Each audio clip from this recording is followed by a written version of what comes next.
Radio, 17h-19h, Philippe Rossi. L'argent ne fait pas le bonheur, mais on est tout de même bien content d'en avoir. Pognon, pognon, pognon, pognon, pognon, j'entends parler que de ça tous les jours. Car enfin, pour gagner de l'argent, il faut bien le prendre à quelqu'un. 2500 pièces d'or. Et vous voulez que je trouve 2500 pièces d'or dans le cul d'une vache? Eh oui, l'argent et le revenu universel qui revient sur la table. Alors on se souvient du candidat Benoît Hamon en 2017 qui faisait la promotion du revenu universel. Eh bien là, dans quelques jours, va sortir Un temps pour changer. C'est le livre écrit par le pape François et qui fait également la promotion de ce fameux revenu universel. Un revenu universel, donc une même somme mensuelle versée à tous sans condition. Certains s'étaient moqués de Benoît Hamon en 2017 lorsqu'il l'avait proposé, mais en ces temps de crise sanitaire où la pauvreté augmente, où beaucoup d'entreprises vont devoir fermer, eh bien c'est peut-être le moment d'instaurer un revenu universel. En tout cas, c'est la question que l'on vous pose sur les réseaux sociaux. L'État doit-il instaurer un revenu universel? La réponse est catégorique, nette, claire. C'est non à 74%. L'État doit-il instaurer un revenu universel? C'est le duel des vraies voix. C'est l'heure du duel. Et voilà, le duel des vraies voix. Alors les vraies voix qui sont avec nous ce soir, c'est Michel Pouzol, Céline Pina, Philippe Bilger et notre auditeur qui nous a rejoint, Frédéric des Hauts-de-Seine, qui a composé le 0826 300 300 pour ce duel. Salut Frédéric. Oui, bonsoir. Bonsoir Frédéric. Tiens, vous allez débattre. Avant de débattre avec nos vraies voix, on va vous mettre face à Michel Pouzol. Voilà Michel Pouzol qui est pour le revenu universel. Et vous donc, si j'ai bien compris mon cher Frédéric, plutôt contre, en tout cas dubitatif Frédéric. Oui, dubitatif, effectivement, très dubitatif. Pourquoi ? Écoutez, pour deux raisons. Alors d'abord, il y a la première qui est opposée généralement, qui est celle de dire pour distribuer de l'argent, faut en avoir. Donc il faut que cette richesse-là soit produite. C'est le premier point. Et puis le deuxième point qu'on soulève plus rarement, c'est pour le distribuer à qui ? Ouais. Qui serait le bénéficiaire, très exactement, de ce revenu universel ? Alors bon, si j'ai bien compris, c'est tous les Français qui en bénéficieraient du revenu universel, puisque on le cumulerait pour ceux qui travaillent, ce serait en plus du salaire. Michel Pouzol, sur le revenu universel. Tiens, le financement, il parlait du financement. Moi, je pourrais vous en parler pendant des heures, parce que ça fait maintenant 7 ans que j'ai dû faire, 150 conférences en France sur ce sujet. Ouais. C'est un sujet qui me tient à cœur. Donc j'ai entendu à peu près toutes les doutes, les incertitudes, j'y ai travaillé, j'ai réfléchi beaucoup. Donc effectivement, c'est une idée qui a de quoi dérouter au regard de choses. Mais je vais vous dire d'abord une chose. La crise du Covid a validé, malheureusement, par l'absurde, à peu près tout ce que je pouvais raconter moi dans mes soirées sur le revenu universel. Alors, le revenu universel pour tous, ben oui, l'idée c'est qu'il soit universel, en gros de la naissance à la mort, et il valide le fait que nous ayons une richesse en soi, intrinsèque, parce que nous sommes des humains dans une société. Voilà. Et donc, c'est ce qui valide le partage d'une richesse qui a déjà été produite. Monsieur disait, il faut produire la richesse avant de la partager. Ça fait 200 ans, 300 ans que notre pays produit une richesse phénoménale. Mais là, concrètement, comment on pourrait financer, voilà, Alors, par exemple. aujourd'hui, il y a plein de moyens de la financer. D'abord, ça ne va pas sans une grande réforme fiscale, bien entendu. Deuxièmement, dès l'instant que vous avez un revenu universel pour tous, eh bien dès l'instant où vous travaillez, vous êtes imposé sur votre revenu. Ouais. Ce qui est logique, puisque c'est le principe de l'impôt sur le revenu. Donc ça finance une partie. On a parlé d'une taxe qui faisait beaucoup rire aussi à l'époque, mais qui commence à faire son chemin, qui est celle sur la taxe robot, par exemple. On pourrait vouloir taxer infinitésimalement toutes les transactions financière. On nous dit que c'est pas possible aujourd'hui, mais on arrive très bien par la TVA à taxer toutes les relations commerciales d'un pays, donc c'est beaucoup moins compliqué. Donc des solutions de financement, il y en a plusieurs et qui se complètent. Donc ça, c'est une chose. Donc là où il y a de la volonté, il y a un chemin. Je vais prendre un exemple pour qu'on comprenne bien.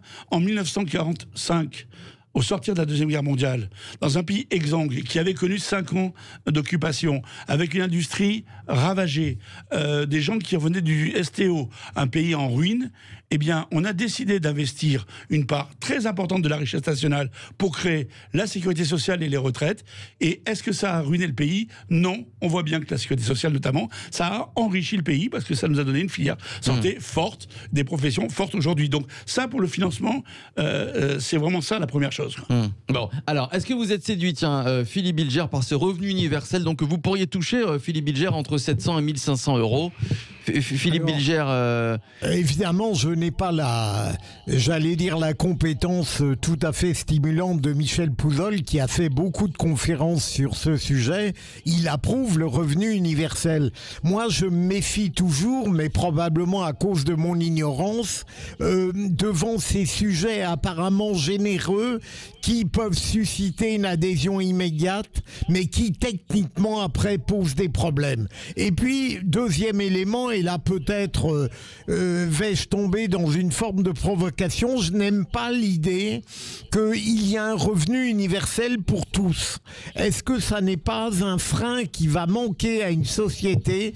Je conçois qu'il faille favoriser des gens modestes, des classes qui en ont besoin. Je ne suis pas sûr que ce soit quelque chose de très stimulant dans une société de donner une somme à tout le monde au prétexte qu'on est né sur la même terre. Alors c'est vrai que ça c'est l'argument qui revient souvent. Est-ce qu'on va être motivé à travailler si par exemple tous les mois, de la naissance à la mort, on a 700 € par exemple qui rentrent dans le compte en banque? Au contraire, si je puis dire juste, au contraire, c'est que là, dès l'instant où vous allez travailler, ne serait-ce qu'une heure, 2 heures, 10 heures, 20 heures, vous allez avoir votre niveau de vie qui va réellement être impliqué, impacté. Aujourd'hui, le système dans lequel on est fait qu'il y a des paliers dans lesquels il est difficile de reprendre un emploi. Moi, je l'ai connu, parce que quand je reprenais un emploi, ma situation sociale se dégradait par rapport à celle précédemment, qui était déjà très basse. Donc, c'est aussi pour enlever ces effets de seuil. Céline Pina. En fait, j'allais dire, on ne parle pas forcément de la même chose si on parle d'un revenu universel déjà à 500 € ou si on parle d'un revenu universel au-delà de 1000 €. Ça change complètement la donne. Donc, il faudrait peut-être préciser certaines choses. Oui, parce que 500 €, ça se rapproche du RSA, c'est vrai. C'est ça, en fait, et on mélange les deux niveaux. Donc, il y aurait déjà une petite clarification à faire.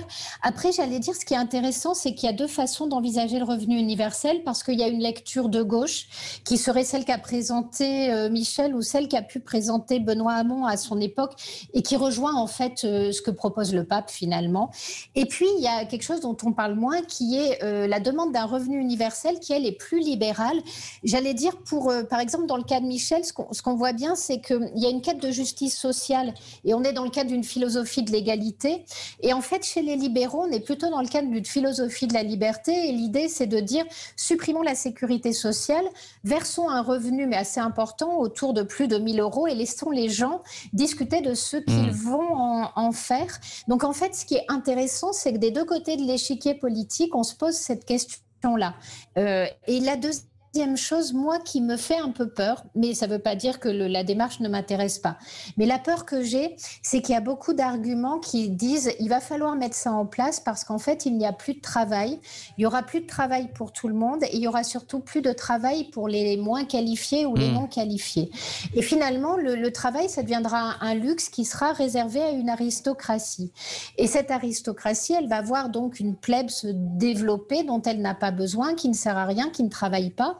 Et pour que cette plèbe, finalement, elle ne soit pas dangereuse, parce qu'il y a aussi une gestion des classes dangereuses par l'aristocratie, entre guillemets, eh ben, on va lui donner un revenu universel, puis peut-être aussi un peu du... On est très dans le pain et le cirque. Et donc, moi, ma peur, c'est que quand vous construisez un rapport social dans lequel vous avez une masse de gens qui est définie comme ne servant pas à grand-chose, j'ai peur de ce qui peut se passer à l'avenir. J'ai peur qu'à la fin, on dise ils ne travaillent pas, ils ne servent à rien, ils coûtent de l'argent, et qu'à la fin, on développe une certaine inhumanité, alors qu'à l'origine, on avait envie de faire le bien. Voilà, mais je reconnais que là, je parle de c'est vos peurs, évidemment. On a fait des tests, en tout cas, en Finlande.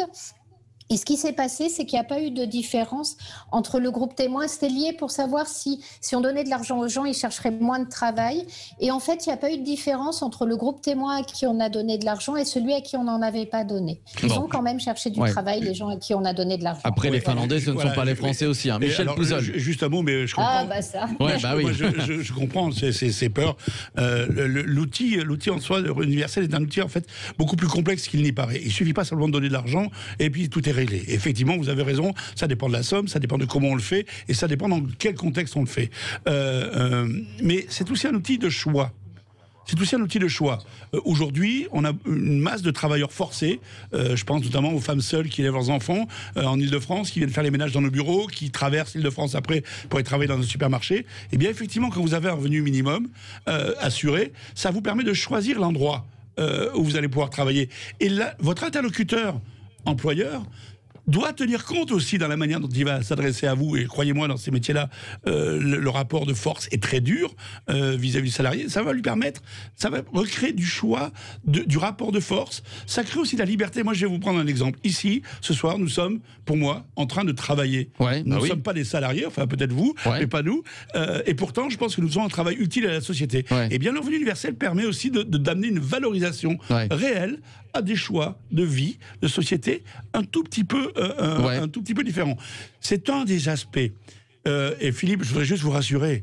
Malheureusement, aujourd'hui, si les gens étaient aussi massivement pour le revenu universel, on aurait gagné en 2017 avec Benoît Hamon et nous l'aurions installé. Ce n'est pas le cas. C'est une idée qui provoque beaucoup de réactions négatives, beaucoup d'inquiétudes, beaucoup d'angoisse, qui mérite qu'on s'y attarde avec précision, délicatesse et dans le plus grand esprit démocratique si on veut arriver à la mettre en place.